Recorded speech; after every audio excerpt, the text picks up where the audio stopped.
Well, my next guest says that the Fed has made 3, possibly 4 errors since COVID. I want to bring in American Institute for Economic Research, their senior economist there, Peter Earle.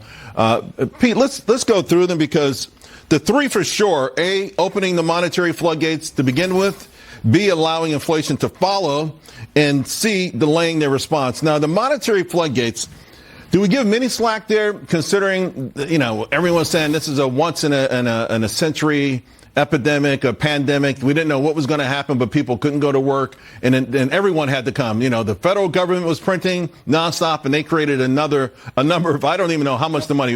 What ultimately was it that, they made trillions available? It's so much that we actually don't know. Right. We've seen estimates from 4 to 15 trillion.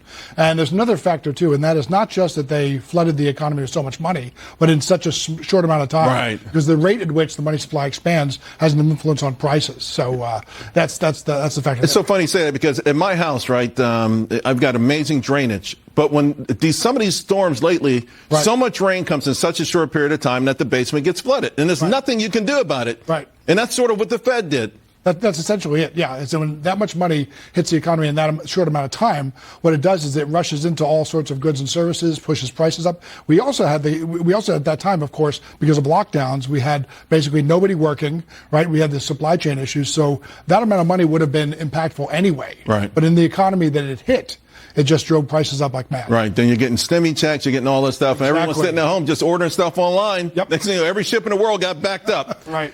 And then, of course, the economists in general, always say the cure for high prices is high prices.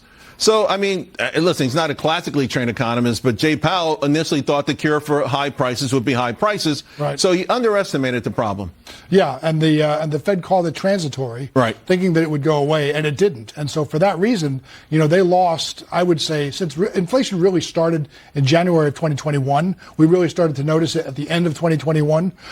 They really missed, I would say, 6 to 8 months of it's an opportunity cost of fighting it, calling it transitory. And then when they finally did seek to address it, they jumped in with these huge jumbo rate hikes, right, that eventually destabilized a corner of the regional banking system. Right. There's a 475s in a row, 3 or 475 basis point hikes. 475 basis point hikes, which is unprecedented. And now, of course, the debate is that they cut too soon, cut too much. Where are you there? Yes, a few months ago when the SOM rule was triggered, when we saw the U3 rate go from 4.1 to 4.3%, it looked pretty clear that the Fed had left rates too high for too long.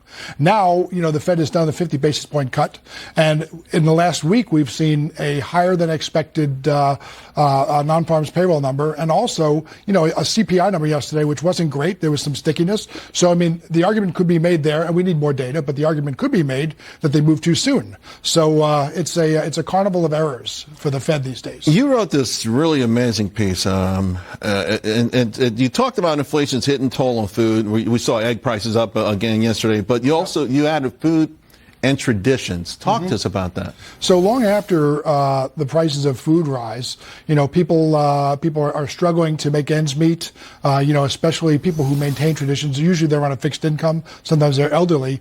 And what happens is our rush to sort of make do with price rises and to make do with pay that doesn't keep up with rising prices comes in terms of what are called higher time preferences, which means that we tend to act more in the present than plan for the future. And so we tend to become more materialistic. We put things aside, and it's very easy to set aside traditions, which we wind up never getting back. So there's a cultural and traditional cost to inflation, which oftentimes isn't accounted for. I really love that. I did a show yesterday on animal spirits, and I've always talked about this, the propensity to consume, which, by the way, the folks who flood us with money, they know that they're going to trigger that inside of us. Sure. Speaking of which, 30 seconds.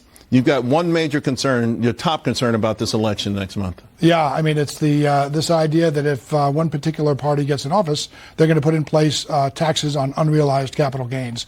It's a doomsday device for the economy. It would be like an atom bomb to entrepreneurship. And it's hard to say exactly how bad it would be, but I don't think people are taking it seriously enough. I don't think so either. I really don't think so either. A lot of people are saying, just stick it to the rich bastards. Be careful. Be careful.